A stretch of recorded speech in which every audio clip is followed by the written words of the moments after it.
Folks, hello. Well, he's done it. Russian President Vladimir Putin has ordered his troops into eastern Ukraine. This is despite coordinated diplomatic discouragement from NATO powers, Germany and France, including the promise of an urgent meeting with the US President and a warning from the British Prime Minister that an invasion would lead to unnecessary bloodshed. Even Australia's Prime Minister Scott Morrison has had a say. Russia should step back. It should unconditionally withdraw. Putin has flipped the bird at all of them and given the tanks the green light to take the so-called independent states of eastern Ukraine. In this regard, I deem it necessary to make a decision that should have been made a long time ago, to immediately recognize the independence and sovereignty of Donetsk People's Republic and Lugansk People's Republic. Why is he doing it, and how far will he go?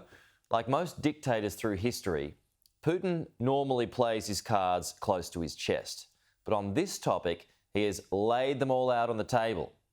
In an essay published by the Kremlin in July last year, he explained exactly why he feels Russia and Ukraine must be reunited.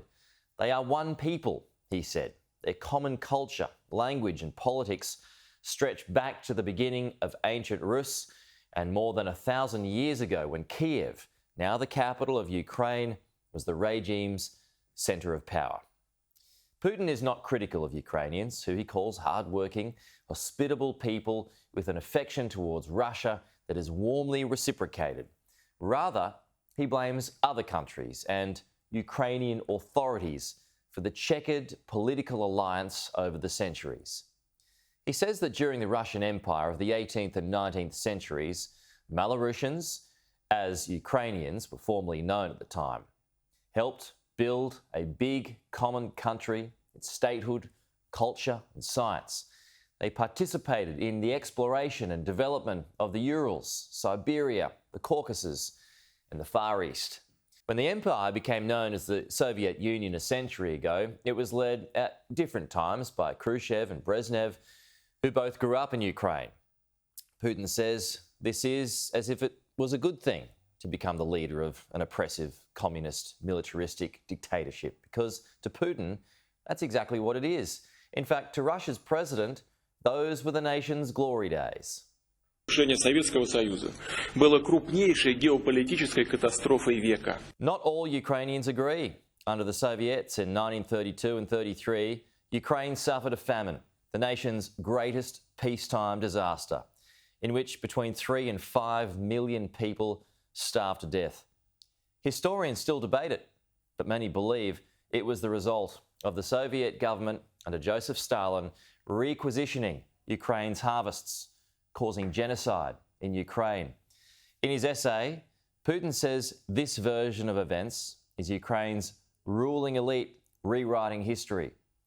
In reality, he says that famine was a common tragedy shared by Russians and Ukrainians. Ominously, Putin says NATO's influence in Ukraine today is creating a climate of fear and anti-Russian. And as if you were in any doubt, he concludes, I am confident that true sovereignty of Ukraine is possible only in partnership with Russia. Our spiritual, human and civilizational ties formed for centuries and have their origins in the same sources. They have been hardened by common trials, achievements and victories. Our kinship has been transmitted from generation to generation. According to former Australian Prime Minister Tony Abbott, this is just the beginning. Addressing a Hungarian think tank this week, Abbott said that Putin, after taking Ukraine, will march on to the Baltic states, Poland and other former Soviet states until Russia is again the overlord of Eastern Europe. So Putin is serious about a new era of Russian authoritarian dominance then.